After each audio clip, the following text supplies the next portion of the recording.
नमस्कार दोस्तों, इस इलाज में आपका फिर से स्वागत है। मैं एडवोकेट दीपक आज आपको बताने की कोशिश करूंगा ऐसे बहुत सारे महत्वपूर्ण शब्दों के बारे में जो फ़र्ज जमाबंदी पढ़ते हुए, रेवेन्यू रिकॉर्ड पढ़ते हुए या कोई हम वसीका पढ़ते हैं, कोई रजिस्ट्री पढ़ते हैं तो उसमें वो शब्द जो है ना बार बार इस्तेमाल होते हैं और कोई भी आम इंसान जो है ना उन शब्दों को देखता है तो वो शब्द वो नहीं समझ पाता।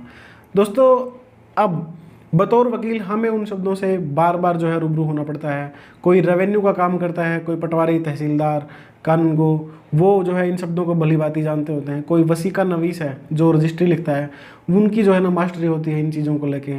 तो एक आम इंसान को जब कोई रजिस्ट्री पढ़ने के लिए ज़रूरत पड़ती है तो उसको वो समझ में नहीं आती और वो अपने ही मलकियत के कागज़ को जो है ना उठाए उठाए लोगों के पास घूमता है।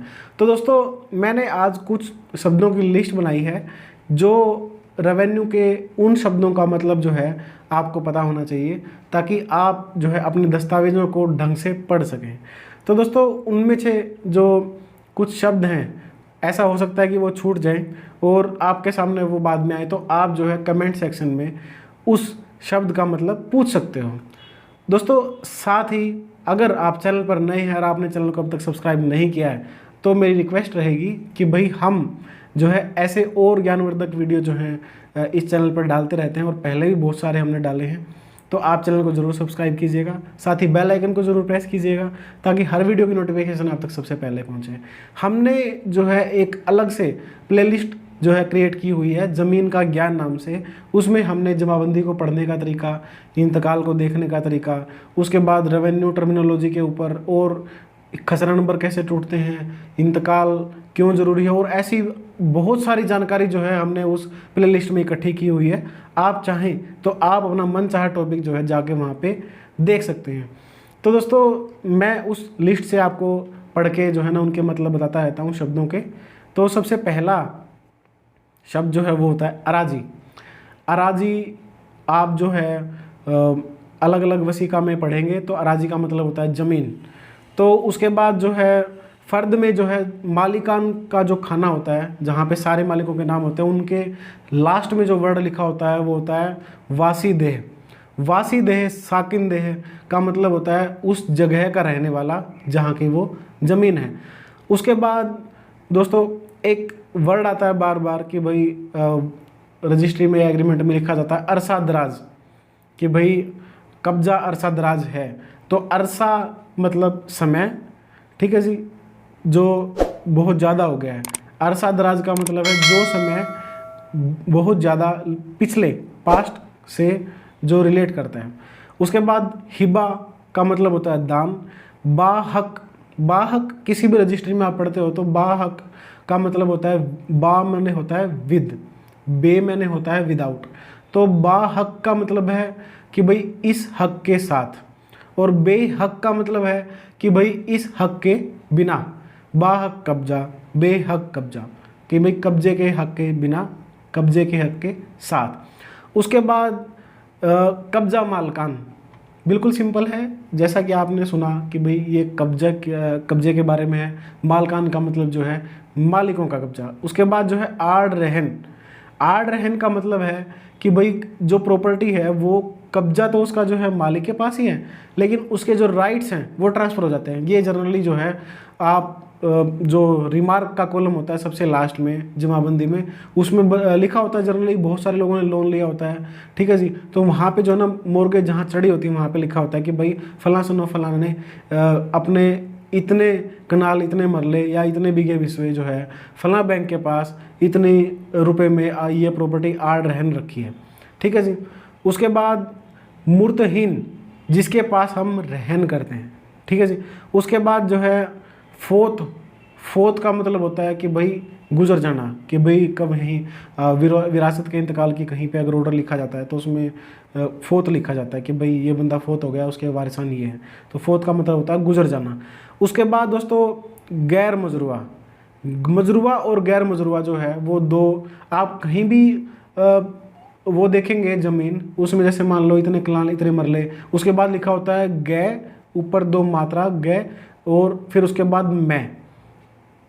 तो उसका मतलब क्या होता है, वो एक शॉर्ट फॉर्म है गैर मजरूआ के बारे में। गैर मजरूआ गैर मुमकिन। गैर मजरूआ का मतलब है कि भाई जहाँ पे कास्ट नहीं होता है, मतलब कि नॉन एग्रीकल्चरल लैंड। और मजरूआ का मतलब होता है कि भाई जहाँ पे कास्ट होता है, कल्टिवेबल लैंड।